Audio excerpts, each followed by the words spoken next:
Gracias, magistrada Maribel, por el favor de su amable presentación. Y bueno, es para mí un honor participar el día de hoy en este primer seminario internacional. Agradezco desde luego la invitación a la magistrada presidenta del Tribunal Superior Agrario, la magistrada Claudia Dinora Velázquez González, así como al magistrado numerario Guadalupe Espinosa Sauceda, integrante del Honorable Pleno. Y bueno, saludo a todas y todos quienes se encuentran presentes en esta sala y a quienes nos siguen por las redes sociales. Y bueno, siguiente diapositiva, si me apoyan por favor.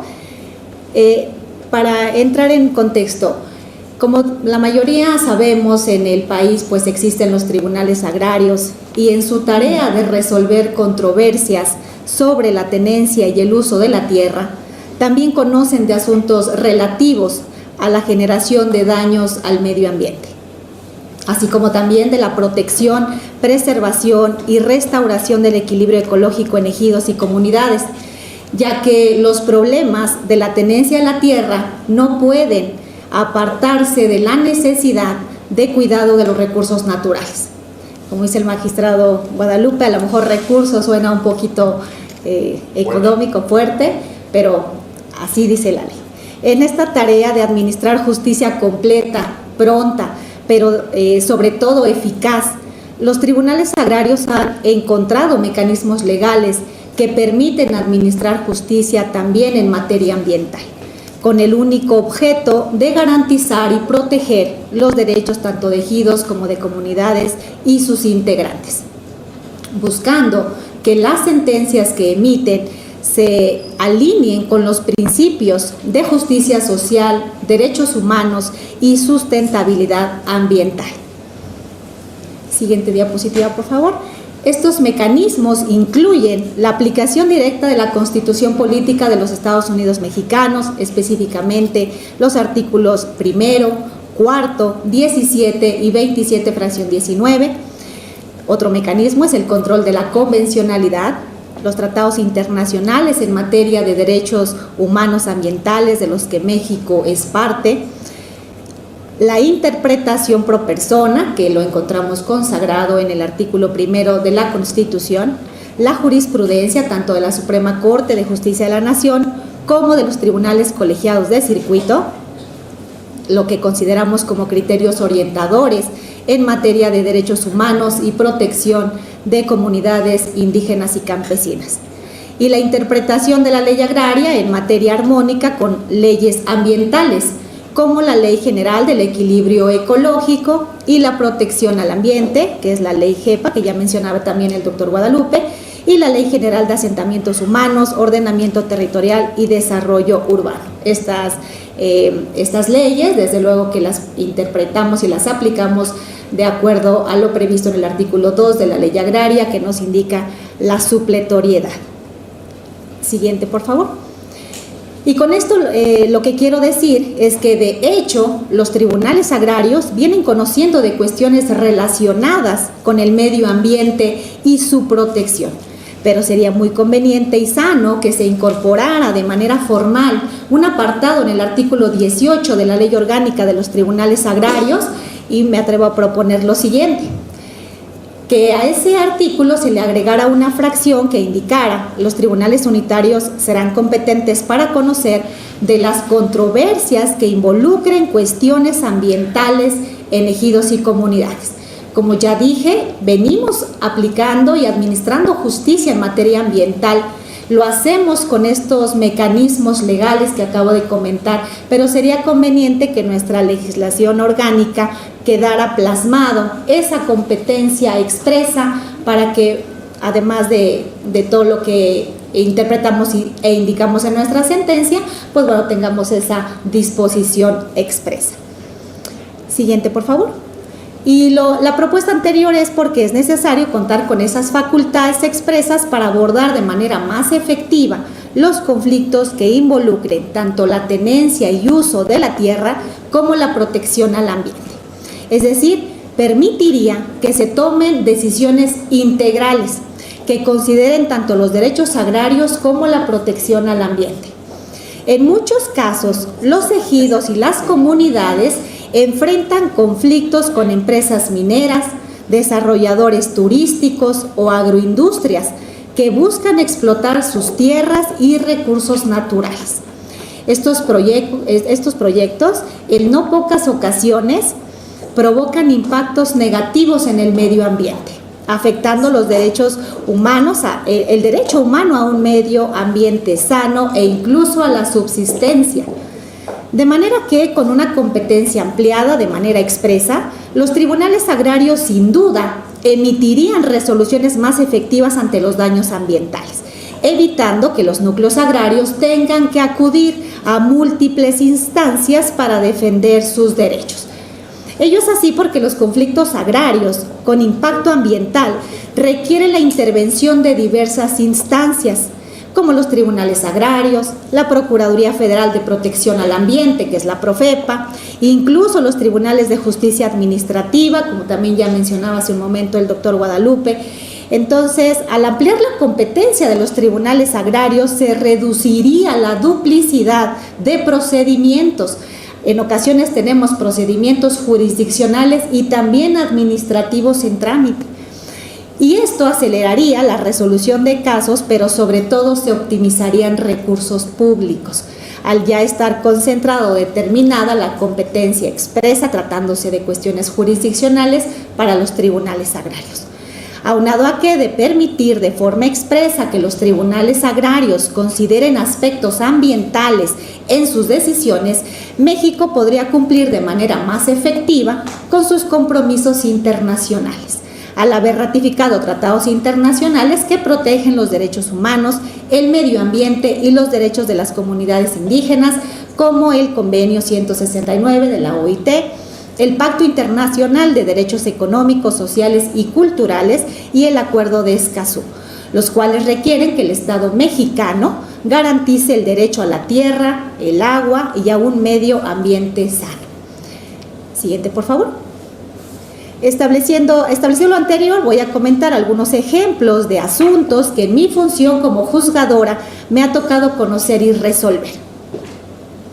El caso 1 se trata de un juicio en que un ejidatario demandó a un ayuntamiento la nulidad de un contrato de cesión de derechos que tuvo como objeto una fracción de una parcela y como consecuencia de esa nulidad que se declarara que le correspondía el mejor derecho a poseer, así como la desocupación de la superficie y el pago de daños y perjuicios por la afectación que causó el depósito y construcción de un relleno sanitario.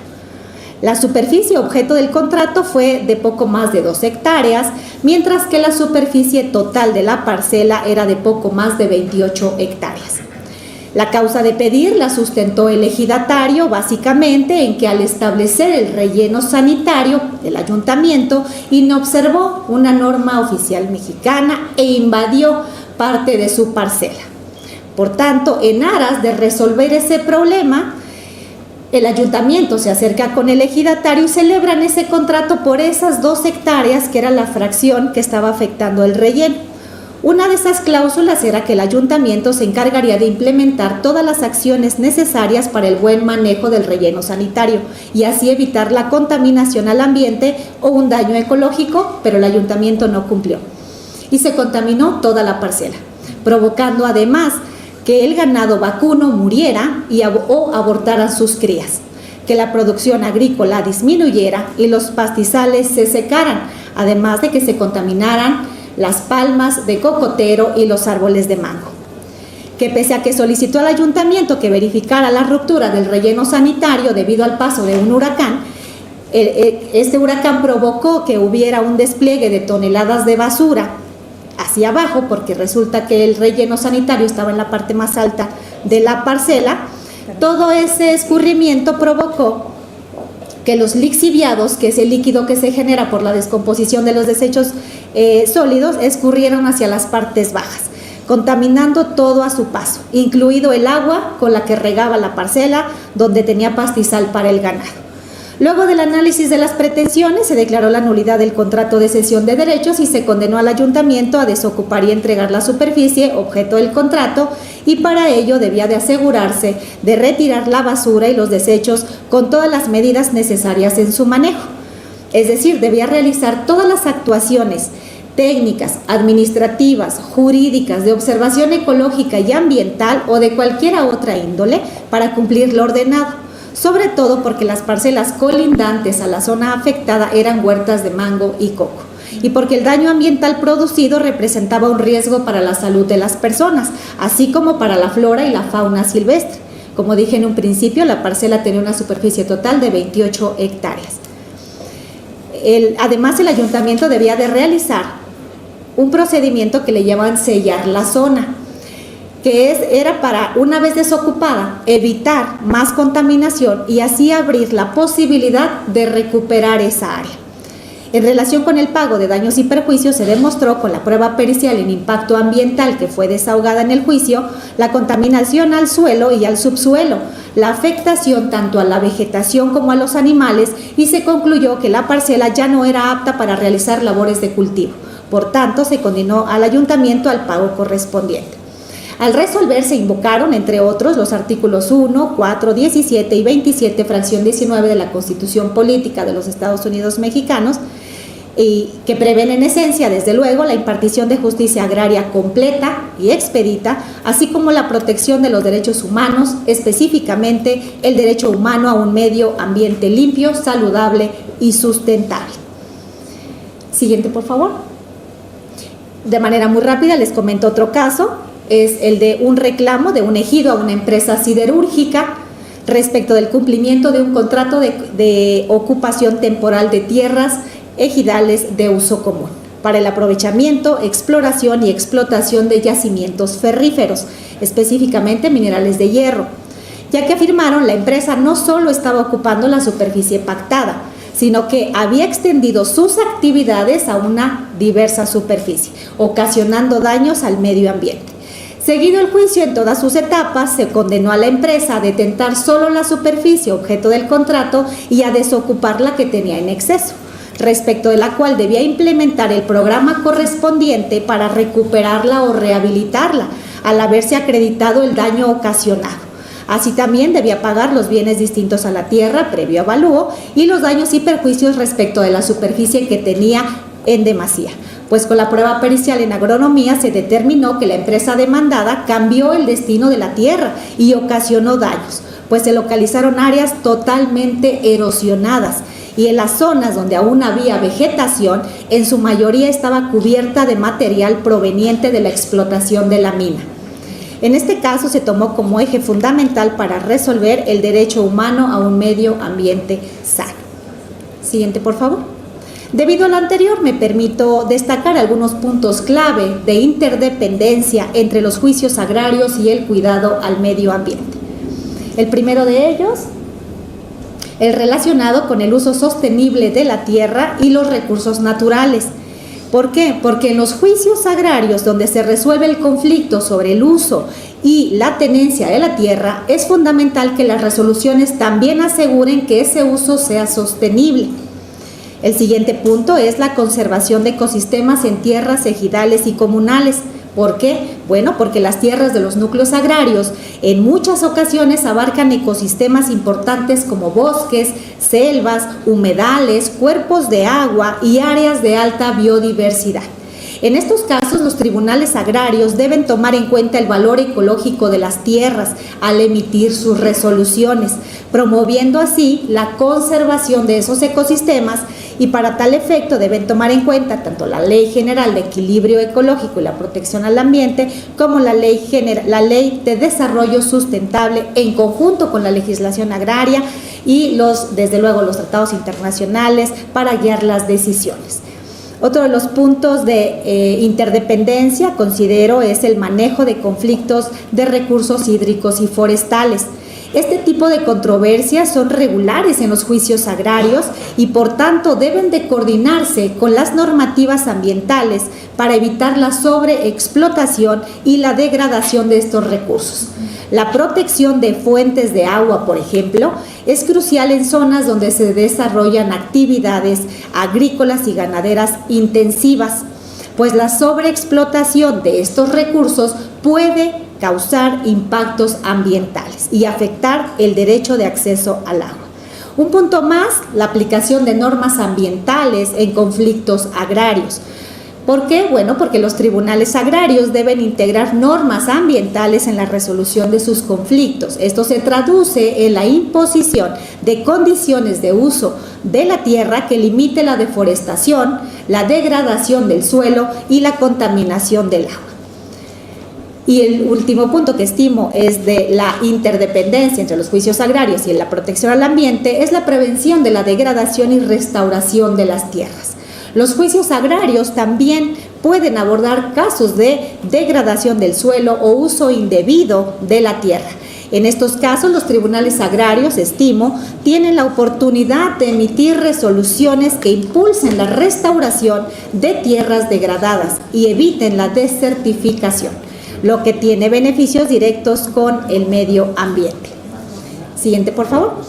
Y a manera de conclusión, pues me gustaría comentar que la interdependencia entre los juicios agrarios y el cuidado al medio ambiente demuestra que las resoluciones agrarias no solo deben proteger los derechos sobre la tierra, sino también contribuir al uso sostenible y a la conservación de los recursos naturales. Ampliar de manera expresa la competencia de los tribunales agrarios en materia ambiental permitiría abordar de manera integral los conflictos agrarios ambientales, evitando la fragmentación de la justicia y protegiendo mejor los derechos de los ejidos y las comunidades. Así estaríamos generando un marco de protección más sólido y adecuado para la realidad rural y ambiental en nuestro país.